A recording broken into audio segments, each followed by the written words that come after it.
Hi there, future PEs. This is Wasim Asgar. I'm a licensed professional engineer in the US and Canada. I've authored several books on the topic of FE electrical and PE power exam preparation, and I also run popular exam preparation programs for FE electrical and PE power exams. So without further ado, let us dive into the content. New grads, seasoned professionals, folks who are gainfully employed in the industry may have 5, 10, 15, 20, even 30 years of experience. I have helped all different scenarios and internationally trained engineers. Why pursuing the P license is important, how it can help you. Let's start with new graduates or folks who are still in school in the final year. Locking in your PE pathway early, okay, taking care of the FE exam and PE exam as soon as possible is advantageous. You actually have sort of an unfair advantage over folks who are 5, 10, 15 years out of school, especially for the FE exam, because the knowledge is fresh. EIT plus PE exam, or just the EIT or just the FE exam, signals to the employers in the industry that you're serious, not only about completing your undergraduate studies, but also you are mature enough to think a few steps further. Feel free to let me know, but I think you would have recognized already, especially those of you who are early in your career, more and more employers are asking for FE exam and the P licensure. And that is what can help you stand out from the rest of the herd, folks who just have completed their studies. And it again serves as a launching pad for leadership, promotion, and all the good stuff later in your career, which is unlocked by the P license. If you're a seasoned professional and thinking about the PE exam for some time, the P license for some time, this is going to be one of the biggest unlocks for you in your career, because a lot of employers actually have pretty regimented promotions and salary bands that are only unlocked by a P license, both in the private as well as the public sector. Opens door for senior roles, consulting, independent practice down the road. It will give you recognition, okay? Respect amongst your peers and clients and customers and whatnot, employers outside and inside the industry, regulators, and it is really a career multiplier. Overnight, nothing really changes in terms of what you do day to day, but the credential really gives you that additional boost that is going to unlock these benefits. Now, I have had folks in my program. I can show you guys success stories and testimonials as well if we have some time left over at the end. Folks who had actually retired from full-time work, 65 plus years old, and they still went ahead and pursued the P license because having the P license allowed them to set up their own independent practice. So I don't think that if you are 5, 10, 15, 20, even 30 years out of school and you see yourself being in the industry, then the longer you operate within the industry in a technical capacity without a PE license, the longer, for a lack of better word, you are underselling yourself and your services.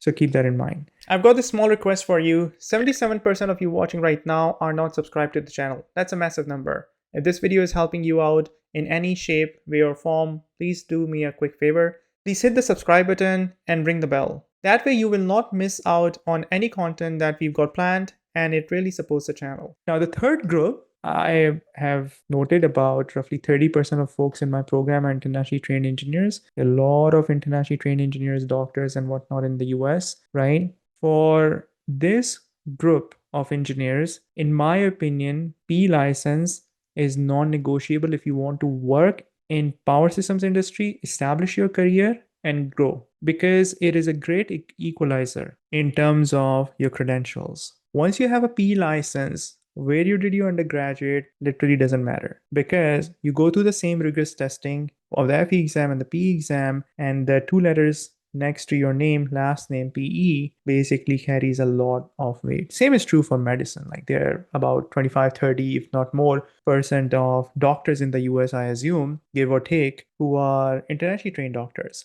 But they go through the same rigorous testing process and clear all the exams in order to get their credentials, MD. It bridges the gap between the foreign credentials, if you have foreign credentials, and local employer expectations, demonstrate commitment to the US engineering standards, North American standards, accelerates integration into profession, increases your earning potential, and very quickly brings you up to the same level. So my message is that no matter where you are in your career, the P license is most definitely the highest ROI investment of your time, effort, and investment of your money in terms of the exam registration cost and maybe exam preparation cost that you can make as an engineer. The good news is that majority of the employers, and the employers I would say who really care about their workforce, their teams, the development of the personnel, 100% reimburse for all the costs that is associated. If not 100% reimbursement, at least partial reimbursement. If not partial reimbursement, then they would recognize it and reward you with either a cash bonus or a salary increase, a title change. And let's say if they don't do anything,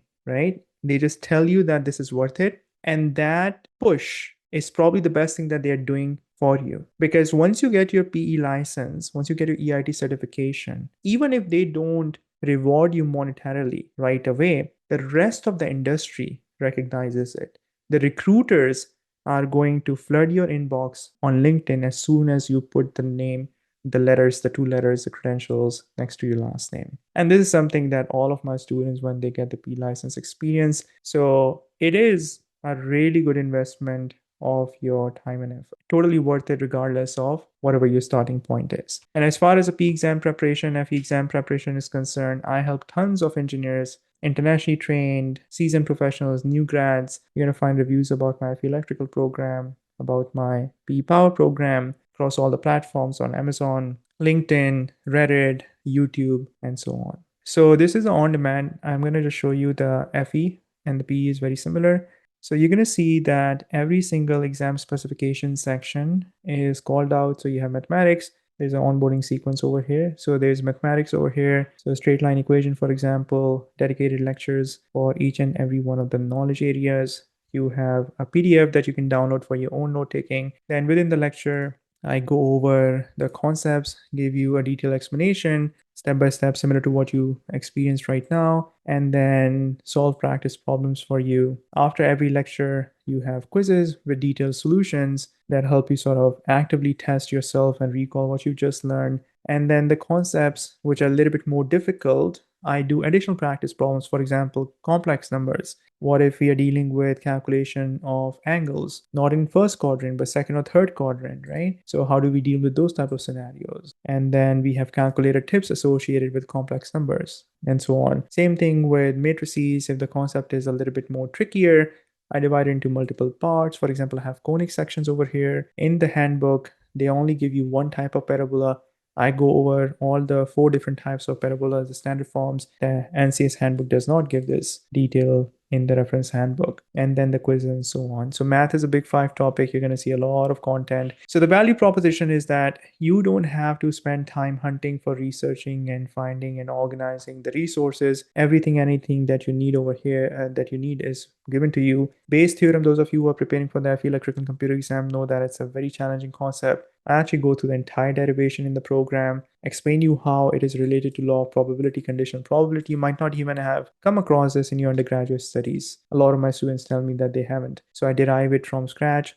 I do practice problems for you, progressively difficult problems, starting from easy ones and a little bit more difficult ones, and systematically working through them, giving you a framework. Same thing for concepts such as normal distribution, binomial distribution. And then moving on, we get into the second big 5 topic. So this is economics, for example, that we discussed, right? So interest rate, I have quizzes on interest rate, then we have inflation, we have time value of money, present value, future value, the annuities and everything, depreciation, book value, bonds, taxation, the whole 9 yards. And then if we just jump ahead into the next big 5 topic, which is circuit analysis, arguably the single most important topic in the entire FE electrical and computer exam specification, as well as a PE power exam specification, because circuit analysis impacts your electronics, your power, your linear systems, to a degree, your communications, and a whole bunch of PE power exam specification. So you're going to see that when I introduce KCL, I go through additional practice problems for KCL, a little bit more difficult, challenging circuits, then deep dive on KCL. Same thing with KVL, additional practice problems for KVL, and then the quizzes for KVL, Thevenin theorem, which I find relatively misunderstood concept, how you handle the resistor, whether you leave it in the circuit, whether you take it out, how do you define the terminals A and B. So the whole 9 yards, right? So you see This is all circuit analysis, dependent sources, how do dependent sources get applied for Norton, and how they get applied for Thevenin, and so on. One of the areas that a lot of electrical engineers struggle with, and similarly, you can see electronics is a big five, so a lot of detail over here, well organized and streamlined. So one of the areas that a lot of electrical engineers have issue with is computer sections, communications as well, signal processing sometimes, but computer sections. So even if you're coming from a zero background, zero starting point in things like computer networks or digital systems or computer systems or software engineering, you're going to see that every single concept is isolated.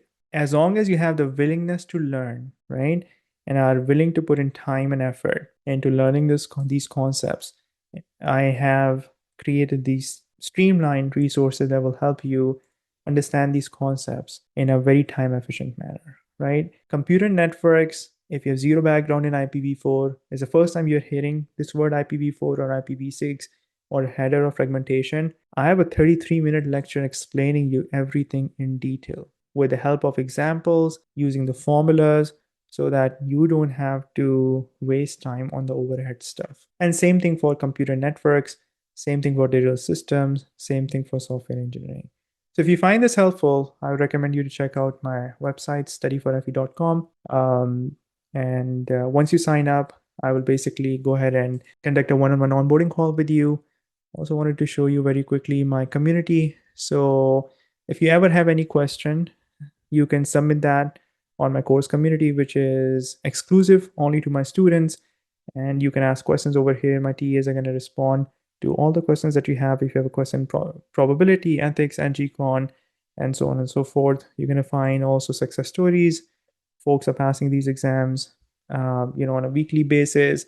Internationally trained engineer, 2007 graduate, passed FE in the first attempt, 2017 graduate, passed the PE exam, both FE and PE exam back to back. 2019 graduate. So tons and tons of stories. And on LinkedIn, on Reddit, on YouTube, on Amazon, you're going to find tons of reviews and testimonials. Those of you who go with the 6-month bundle will also get the masterclass, which is a crash course review of all the lectures. Essentially, a lot of students use this a couple of weeks, 2 to 3 weeks before the exam for knowledge consolidation. So remember, we had like 20 lectures in mathematics. I kind of go through a crash course review and compile them in just 2 sessions. So it's a good time utilization, closer to the exam, and all the 17 sections are organized in this manner. I also run live training. So my FE Electrical live training winter session is just about to come to an end. And in the live training program, we basically meet on a weekly basis. I assign homework assignments with detailed solutions. We conduct live training sessions. And over a 12-week period, we basically go through all the sessions. And you also have access to the archives. So these are the archives of the previous sessions, and any recordings or sessions that you might not be able to attend, you can catch up the same day with the detailed recording. If you're new to this channel, please consider subscribing. On a weekly basis, I'm creating content for FE Electrical and PE Power exam preparation. I also discuss topics related to electrical engineering with a focus on power systems engineering. If you'd like to learn more about my FE Electrical and PE Power exam preparation programs, please visit my website, studyforfe.com.